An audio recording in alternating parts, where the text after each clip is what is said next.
चा आता ही घटना सुद्धा तीच आहे अध्यक्ष महाराज का या राज्यामध्ये फक्त श्रीमंतांनी जगावं आणि कामगारांनी आणि गरीब माणसांनी नाही जगावं असं काही शासनाचं धोरण आहे का?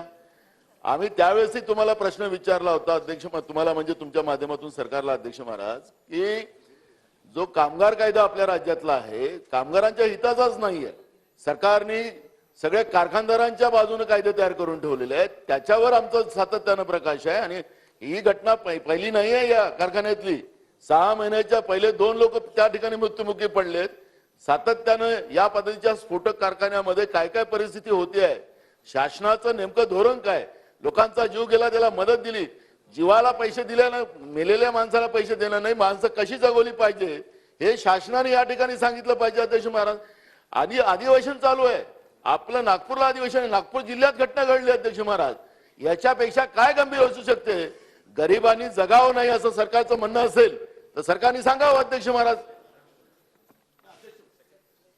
अध्यक्ष महोदय, आम्ही आपल्याला 57 ची नोटीस दिली। खरं तर हा अधिवेशन सुरू असताना एखादा अशी घटना घडते, अनेकांचा जीव जातो, त्यावेळेस आपण त्यावर चर्चा करतो।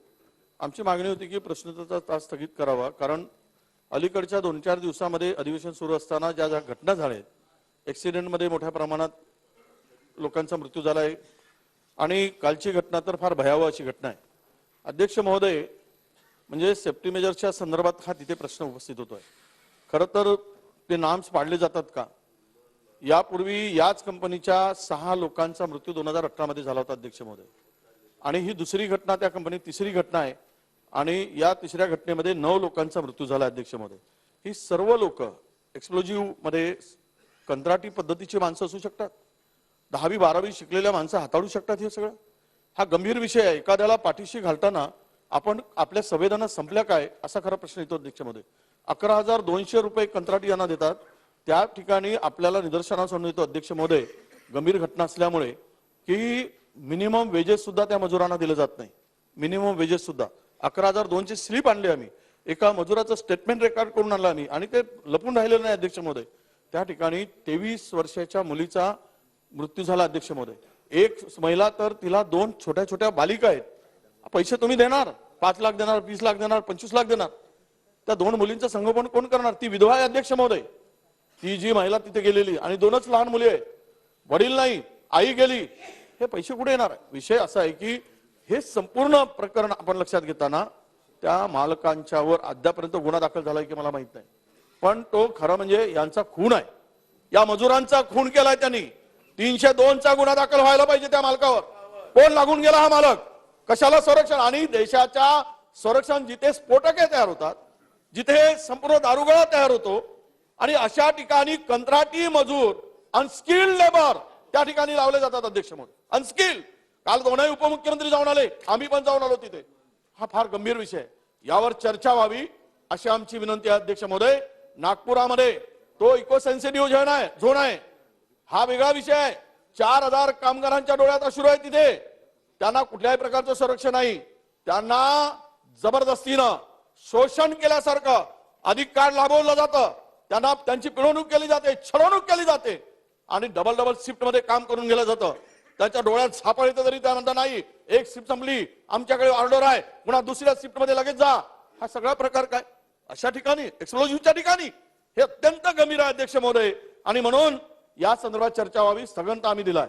पण तुम्हाला विनंती आहे, नागपुरात जिल्ह्यात घटना घडली, नागपुरात हे अधिवेशन आहे, त्यामुळे हे बसतंय, आपण यावर चर्चा सुरू करावी अशी माझी विनंती आहे अध्यक्ष महोदय। ठीक झालं, आता स्थगन दिलेलं आहे मी, माझ्या मतदारसंघातला विषय आहे।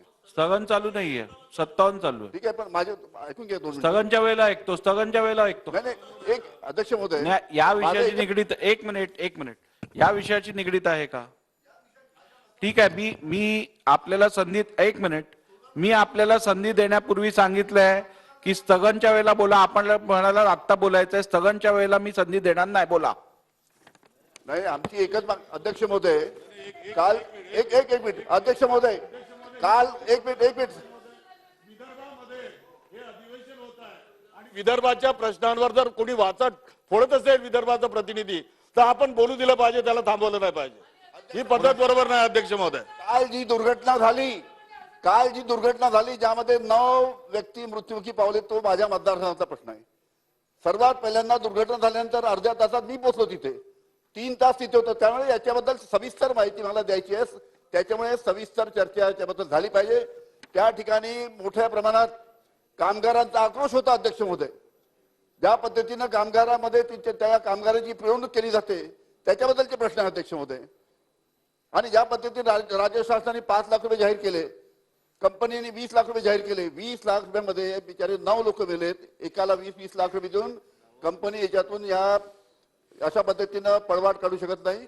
त्यामुळे या कामगारांना प्रति कामगारांना 50 लाख रुपये त्या कंपनी सोलर कंपनीने दिले पाहिजे. पण याच्या बाबतीत सविस्तर चर्चा ठीक आहे.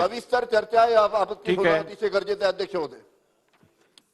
सन्मान्य सदस्य नाना पटोलेजी, विरोधी पक्ष नेते विजय वडेट्टीवारजी आणि सन्मान्य सदस्य अनिल देशमुखजींनी जी माहिती आणि जो मुद्दा सभागृहात मांडलेला आहे तो अत्यंत गंभीर आहे आणि या संदर्भातली गंभीर नोंद शासनाने घेऊन या विषयातलं निवेदन शासनाने करावं.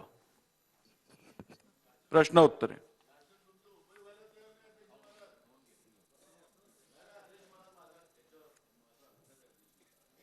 तुम्ही मला मागच्याच आठवड्यामध्ये मी 2 घटनेचा उल्लेख केला होता. तुम्ही निवेदन द्यायला सांगितलं होतं, सरकारने अजून दिलं नाही. अध्यक्ष महाराज, तुमचा अवमान आम्ही सहन करणार नाही अध्यक्ष महाराज. या ठिकाणी सातत्यानं तुमचा अवमान हे सरकार करते अध्यक्ष महाराज. तुमचं ऐकायला तयार नाही अध्यक्ष महाराज. ज्या असं- जे आता जे तुम्ही निवेदन द्या म्हटलं, करण्यासंदर्भातल्या उभं व्हायला सूचना आणि निर्देश शासनाला दिलेल्या ते सर्व निवेदन हे अधिवेशन पूर्ण होण्यापूर्वी शासन करणार. अध्यक्ष महाराज, आता नाना पटोले पण खासदार होते, आमदार होते, सिनियर नेते आहेत. खरं तर ज्यावेळेस आपण आदेश करता, अधिवेशन संपायच्या आत त्या ठिकाणची गरज लक्षामध्ये घेऊन आम्ही निवेदन करत असतो. तातडी ज्यावेळेस असते, आता त्या दिवशी संसदेमध्ये झालं होतं त्यावेळेस लगेचच आम्ही केलं. ह्या संदर्भात जे काही सांगितलेलं आहे तसं निवेदन त्या ठिकाणी केलं जाईल. जे काही निर्णय आपण द्याल त्याची अंमलबजावणी केली जाईल. ठीक. प्रश्न उत्तर. प्रश्न क्रमांक 1. प्रश्न क्रमांक 72,504. आपल्याप्रमाणे अध्यक्ष महोदय, जुलै 2021 माननीय उपमुख्यमंत्र्यांनी जे सांगितलं, मी तातडीचं सांगितलं की अमरावती जिल्ह्यामध्ये शस्त्रसाठा सापडलेला. मी आणि ही तातडीची बाब नाही अध्यक्ष महाराज. तुम्ही सांगितलं संध्याकाळपर्यंत निवेदन द्या. अमरावती आहे किती दूर नागपूर पासून? इथं अधिवेशन चाललेलं अध्यक्ष महाराज. हे गंभीर बाब नाहीये. दिलं काय सरकारने निवेदन केलं का? नाही केलं अध्यक्ष महाराज. मी तुमचा अवमान होता अध्यक्ष महाराज, त्याची काळजी आम्हाला जास्त आहे. हे आम्हाला ते सांगायचं उपमुख्यमंत्री महोदयांना. मी खासदार आहे, आमदार आहो आत्ताही. मी अध्यक्ष महाराज, माझा मुद्दा एवढाच आहे की हा सरकार गंभीर नाही आहे, हे आमचा आक्षेप आहे आणि तुम्ही पण त्यांना तांबी द्या, एवढंच आमचं म्हणणं आहे. ठीक.